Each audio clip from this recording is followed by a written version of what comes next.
নমস্কার বন্ধুরা, শুভ সকাল। তোমাদের সবাইকে সাথে নিয়ে আজকের নতুন ভিডিওটা শুরু করছি। আমি মৌ, আমার এই ছোট্ট পরিবারে তোমাদের সকলকে স্বাগত।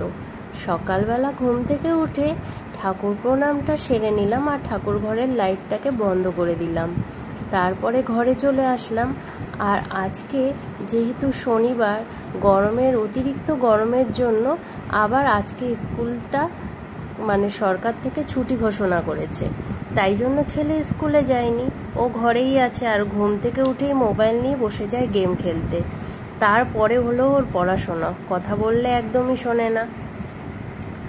তো যাই হোক, বিছানা টিছানা ঝেড়ে তারপরে ভাবলাম কি, এই যে তোমাদের বলেছিলাম যে রোজমেরি ওয়াটারটা তুমি যদি একদিন দুদিন পর লাগাও, চুলে স্প্রে করো, তাহলে কিন্তু এটা চুলের গোড়া অনেকটাই শক্ত হয়, চুল পড়া বন্ধ হয়। কিন্তু আমি টাইমের অভাবে এটা লাগাতেই পারি না, করে রেখে দিয়েছি। যাই হোক, আজকে ভাবলাম কি তাহলে সকালবেলা লাগিয়ে নিই। আর যা গরম পড়েছে, একটু ফ্রিজে রাখা তো ঠান্ডা ঠান্ডা বেশ ভালোই লাগছে। তারপর চুলটা একটুখানি সামনে থেকে আসছে, একটু জড়িয়ে রেখে দিলাম। তারপরে তো এবার বাসি ঘরগুলো ঝাড় দিতে হবে, তাই বারান্দায় ব্যালকনি থেকেই ঘর ঝাড় দেওয়াটা আজকে শুরু করলাম। ব্যালকনির ঘরগুলো ব্যালকনিটা ঝাড় দিয়ে তারপরে রুমে ঢুকলাম। এইটা হলো আমাদের বেডরুম, এইটা রাতের বেলা দুপুরবেলা শোয়ার টাইমই শুধু ব্যবহার করা হয়, আর ওই মাথা টাথা যখন আশ্রাতে আসি। আর তাছাড়া এই ঘরটা বেশি থাকা হয় না। তো এই ঘরে ওই বিছানা খাতা পরিষ্কার করার সময় ধুলো আসে বলে ড্রেসিং টেবিলটা রোজ একটুখানি আমি মুছে নিই। ওই মুছে নিয়ে এবার ঘরটরগুলো ঝাড় দিয়ে নিচ্ছি একে একে। এবার সব কটা ঘরই ঝাড় দিতে হবে। আর সকালবেলায় ঘরটা ঝাড় দিতে না আমার অনেকটা টাইম লেগে যায়। তো যাই হোক, বাসি ঘর তো প্রতিদিন ঝাড় দিতেই হবে, আর সবাই দেয়, তাহলে আমি দেবো না কেন? আর সংসারের একটা মঙ্গল অমঙ্গলেরও ব্যাপার আছে। তারপরে দেখো, রাতের বেলা কিছু জিনিস আনতে বলেছিলাম বড়মশাইকে, আর সেইগুলোই নিয়ে এসেছিল। সকালবেলা যদি পেটটা খালি থাকে তখন আমি দুটো থিন বিস্কুট খাই। আমার মিষ্টি বিস্কুট একদম খেতে ভালো লাগে না। সকালবেলা যখন ছেলেকে স্কুলে পাঠাই তখন ওকে দুটো জল বিস্কুট খাইয়ে দিই, কারণ টাইম তো থাকে না। তাই বিস্কুট এনেছে, মুড়ি এনেছে, পাস্তা এনেছে, হলুদের প্যাকেট, লঙ্কার গুঁড়ো, আর যা গরম পড়েছে সার্ফের প্যাকেট। তাই এই বালতির মধ্যেই রাখি। আর শুকনো লঙ্কাও এনেছে। তা বালতির মধ্যে দেখছি আগের কিছু জিনিস রয়েছে, তারপরে আজকের যেসব জিনিসগুলো এনেছে সেগুলো মোটামুটি যেগুলো রাখার কথা বালতির মধ্যে সেগুলো ঠিক করে গুছিয়ে রাখলাম। আর এর মধ্যে তো সার্ফের প্যাকেট একদমই ঢোকাবো না, কারণ সার্ফ সাবান এর মধ্যে রাখা যায় না। যা গরম পড়েছে তার জন্য একটা ক্যান্ডিড পাউডার আনিয়েছি আর একটা সুদল আনিয়েছি, কারণ ছেলেটা তো একটু বাইরে বাইরে রোদে থাকে, ওর গায়ে দেখছি দুদিন ধরে একটু ঘামাচি ঘামাচি ভাব। তার জন্য স্নান করে সুদলটা মাখিয়ে দিলে আর রাতে শোয়ার সময় পাউডারটা দিয়ে দিলে অনেকটা উপকার হয়, ঘামাচিগুলো মরে যায়। তারপরে বিস্কুটের প্যাকেট থেকে বিস্কুটটা ঢেলে রাখলাম এক প্যাকেট। তারপরে চলে এসেছি রান্নাঘরে। এবার রান্নাঘরে আজকে করব, ভাবছি কি আজকে গোটা গোটা পটল ভাজা করব না। আজকে এই গোটা পটল ভাজা দিয়ে সকালবেলা তাহলে ভাতটা শুধু খেতে পারবো না। তাই ভাবলাম কটা পটল কুচিয়ে আলু কুচিয়ে পটল আর আলু এরকমভাবে ভাজা বসিয়ে দিলাম। এইটা এবার ভাজা হতে থাকুক, আর অন্য আমি তরকারি সবজিগুলো কেটে গুছিয়ে নেব। কারণ একা হাতে যেহেতু কাজ করতে হয়, সেহেতু বুদ্ধি করে রান্না হবে, তারপরে পরের কাজগুলো করব, আমি সেইভাবে করি না। যাই হোক, ভাজাটা বসিয়ে আমার এই যে আজকে মাংস করব তার জন্য পেঁয়াজ কুচো, ওই গোটা জিরে, লঙ্কা, আলু, আদা, এই আলুটা দেখো মাঝখানটা কেমন ফাঁকা মতন, পেঁয়াজ, টমেটো আর মাংসটা ভালো করে ধুয়ে নিয়েছি।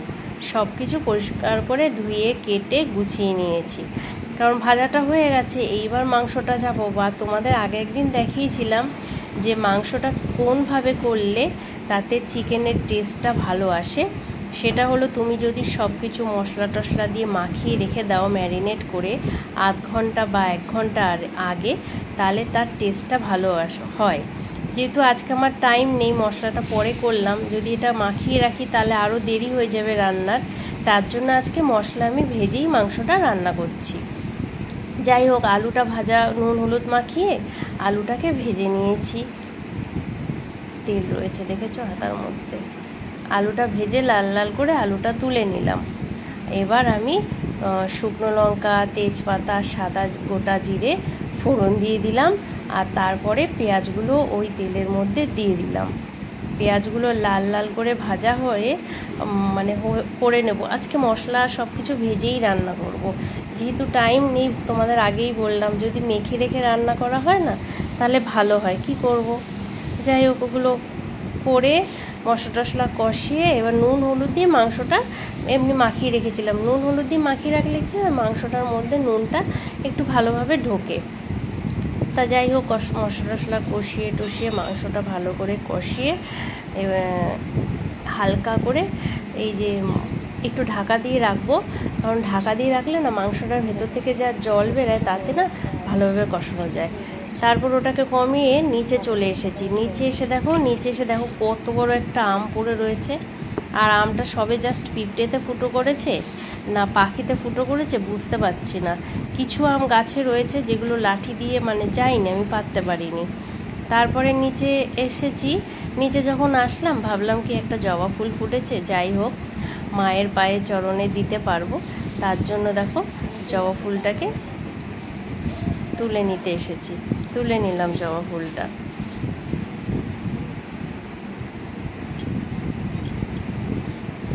আর ওইদিকে কিন্তু আমার রান্না বসানোই আছে। তারপরে আবার ছাদে চলে এসেছি।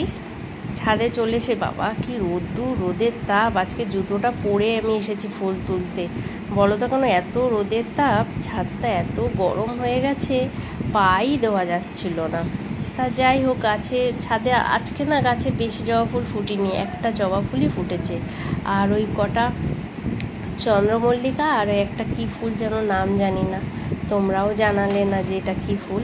সেই ফুলটা তুলে নিয়ে, আর লগাটা আর কোনো কাজে লাগবে না, আম শেষ গাছের। ফুল তুলে নিয়ে এসে রান্নাঘরে চলে এসেছি, যেহেতু বেলা হয়ে যাবে পুজো দিতে আর নেতিয়ে যাবে ফুলগুলো, তার জন্য ফুলগুলোকে ধুয়ে ভিজিয়ে রাখলাম। আর এত গরম পড়েছে, রান্না করছি গরমে অস্বস্তিতে না ভালো লাগছে না। তাই ভাবলাম কি একটু ঠান্ডা আর গরম জল মিশিয়ে একটু গ্লুকন-ডি জল খাই, তাহলে ভালো হবে, শরীরেরও উপকার হবে। আর এই গ্লুকন-ডিটা জানো আমাদের আগের বছরে আনা, বাট আমার ঘরে না কেউ কোনো কিছু খেতেই চায় না। যাই হোক নষ্ট করবো, আমিই খেয়ে নিই, সব ডেট এক্সপায়ার মালও আমি খেয়ে নিই।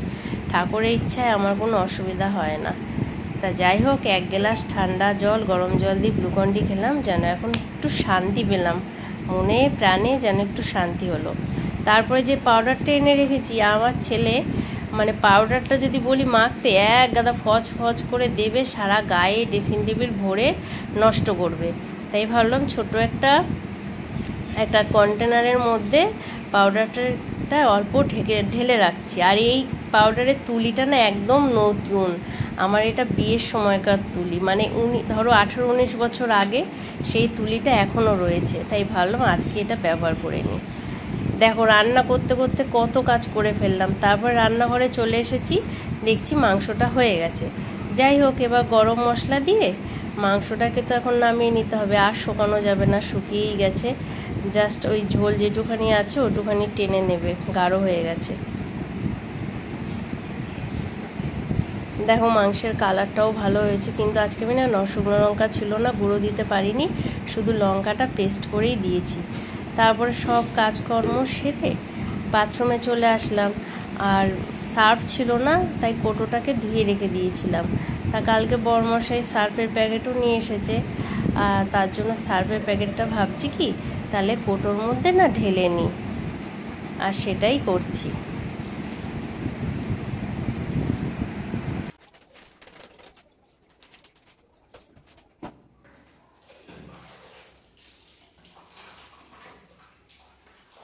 তারপরে তো এখন স্নান করতে হবে, আর এই রোদে তো ছাদে যাওয়া যায় না, অসম্ভব ব্যাপার, টাক ফেটে যাবে, পা পুড়ে যাবে, বসে ওখানে স্নানও করতে পারবো না, পেছনও ছ্যাঁকা লাগবে। তাই ভাবছি বাথরুমেই স্নানটা করে নিই। তা গরমকাল বলো আর শীতকাল বলো, আমার একটা হ্যাবিট যে আমি রোজ গায়ে সাবান দেবো। সাবান দিয়ে যেন স্নান না করলে না মনে হয় যেন গায়ের মধ্যে যেন অনেক ময়লা জমে রয়েছে। একটা মানে সাবান দিয়ে ভালো করে স্নান করলে স্নানের পর যেন শরীরটা একটা হালকা ক্লিন মানে পরিষ্কার মনে হয়। হ্যাঁ, তো সাবান দিয়ে এখন ঘষে ঘাসে আমি এখন স্নান করব। তা বন্ধুরা, এখানেই আমার ভিডিও বা ব্লগটা শেষ করছি। আশা করছি তোমাদের ভালো লেগেছে। আর যারা এখনও চ্যানেলটাকে সাবস্ক্রাইব করোনি বন্ধুরা, প্লিজ আমার চ্যানেলটাকে সাবস্ক্রাইব করে তোমাদের বন্ধুদের কাছে শেয়ার করে দিয়ে আমার পাশে থেকো। তো চলো আমি স্নান করতে থাকি। আর যারা এখনও চ্যানেলটাকে সাবস্ক্রাইব করোনি তারা please please please please please চ্যানেলটাকে সাবস্ক্রাইব করে নিও।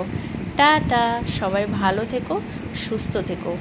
আবার দেখা হবে নেক্সট কোনো ভিডিও বা ব্লগে। তাহলে আমি এখন আসি।